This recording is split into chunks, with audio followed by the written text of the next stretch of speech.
Donald Trump went to Joe Rogan and had an interview. Now, I'm going to be 100. I'm going to keep it real. I only watched a couple clips. I did not watch the entire episode. We also seen Kamala go to Shannon Sharp. I only seen a couple clips. I did not watch the entire interview, the entire episode. So I'm not going to really break down and psychoanalyze what they said word for word. There's 1,000 people already doing that. Some key points I did want to point out was that I already knew they weren't going to ask the tough questions.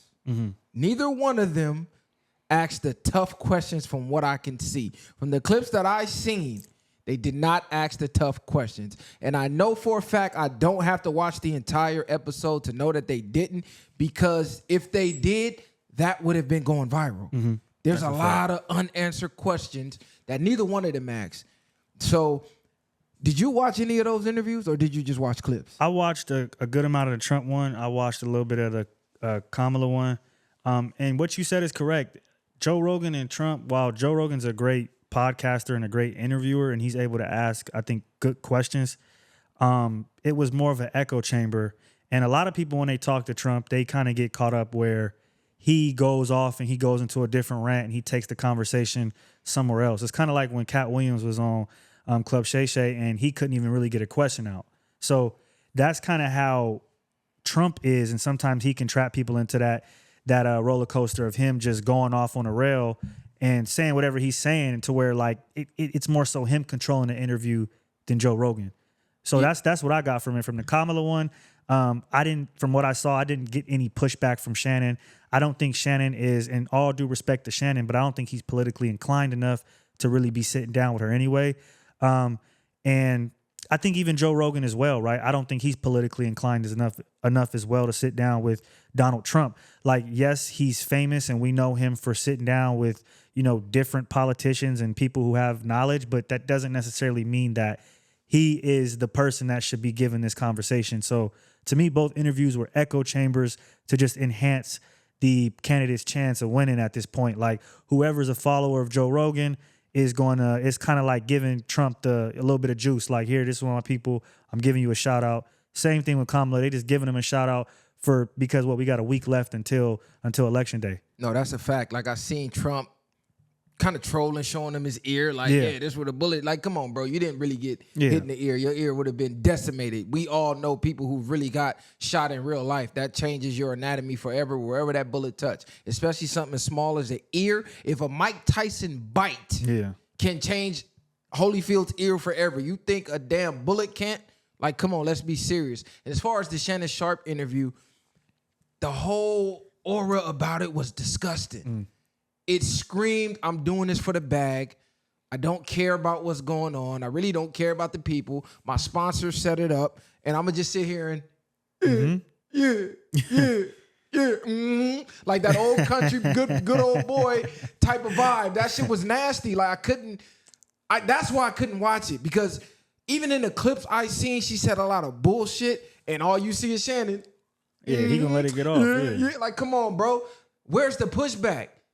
And I recently said this in a rant I went on the other day, that these politicians aren't coming on any platforms where the questions aren't pre-screened, where the host of the platform isn't notified that, hey, you can't ask this, you can't say this, you can't put our client in any type of uncomfortable predicament where it's going to sway voters. So like you said, it was an echo chamber. They came to pass the baton, and whoever is supporting them, this just increased their support even more from both sides, because neither side asks the tough questions to neither candidate. This is why I really don't get too wrapped up in the politics shit, because it's all a fucking game.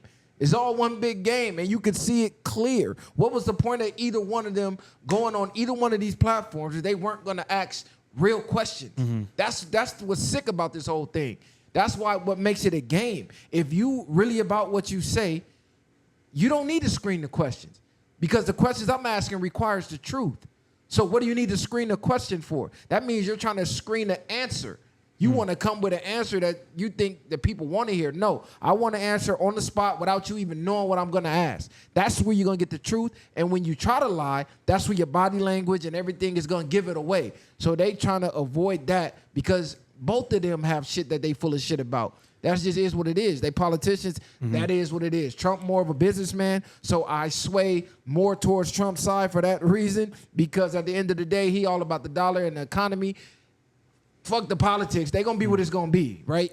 They don't really control nothing anyway. But if he can help get the economy booming, I'm all for that. But there's a clip of Kamala that went viral, which is causing a stir regarding her race, right? So Candace Owens has been on a rampage, basically saying that, hey, this lady's Indian. She's not black. You know, even though her dad is, quote unquote, supposed to be Jamaican or something like that. No, her mom, I think, is Indian. I think her pops is like of Jamaican descent or something like that. Okay, yeah. Her mom's is West Indian, but she grew up with her mom, so she had the Indian influence, the Indian ideologies, the Indian upbringing, right? Until it's time to pander to black people for the black vote. Then she's eating greens and doing the usual at Club Shay Shay with the at Club Shay Shay, all the shit she never did when she grew up. Oh, I smoke weed, yeah, because you think all black people smoke weed. Goofy shit like that. So Candace Owens has been going out providing evidence after evidence after evidence, which a lot of people were doing, but they didn't have the platform of Candace Owens. So it seems as if her team was like, we need to tackle this, and she addressed it. So I want to play a clip. She understood. My mother, she understood that there is a community that she wanted her children to be raised in. And she was very intentional and purposeful about that. And so I always say to people, even when I took the stage as the nominee for the Democratic nomination, that, you know, there is the family that you have by birth, and there is also the family you have by love. And they're equally family, yes, right? And I learned that from my mother. So my mother, I had all these aunties and uncles. My Uncle Sherman, who was one of the first black men to graduate from Berkeley School of Law, who, when we were young girls, sat us down and taught us how to play chess, because Uncle Sherman said... Okay, the rest of that was a bunch of word salad, right? So she goes on to say, hey, you can have two families. The one that is biological and, you know, the one that you relate to. Your second family, which she is basically saying the black side is her second family out of love, not out of actual relation, because she has no foundational black, meaning black American, in her family at all. Yeah. And if she does, she didn't grow up with them. She didn't have the black American experience, because let's be honest, she's trying to be the president of America. She's trying to appeal to black American voters, but she never had that experience. So what do you think about what she said? Because to me, that's bullshit. I had a lot of white friends. I had a lot of Hispanic friends. I had Asian friends. I had Samoan friends. I had a lot of friends of other ethnicities who we were cool out of love. But that did not make me Samoan. That did not make me Asian. That did not make me white. Hey, because I had a Chinese friend and he taught me how to eat Chinese food with chopsticks. Hey, man, I love you, bro. I'm Chinese now. No, nigga, I'm black. You know what I'm saying? Yeah, no. What you think about that? I think in what she's saying, it's possible that she was raised, like she was saying, in that community, and therefore she feels that way. I think we see white people and other people who have been raised in communities that feel that way because they were raised there their whole lives. But at the end of the day, it still doesn't make you what that is, right? Like when you go outside, you could be a white guy, for instance, and you could be raised in an all black neighborhood. But when you go outside, the world doesn't know that. So you are what we think you are, right? And I think with Kamala, what she presents as is not necessarily a black American. We know her dad is, I believe, like you said, Jamaican. Her mother is Indian. So it's not black American. You may have been raised in that neighborhood for a certain amount of time, but when we see you, we don't necessarily see that. You know, I know she went to Howard. I know she was an AKA. So, you know, there's some credence to that. Those are historically black colleges and sororities. But overall, it doesn't make you black American because you was raised in a black American neighborhood.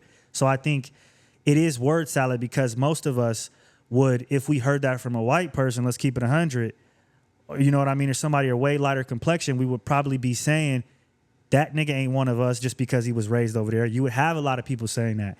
But because it's Kamala and because we want to latch on to somebody because it's election season and this is who we've been given, we will take anything that's given to us. So, oh, yeah, she's saying that she grew up there.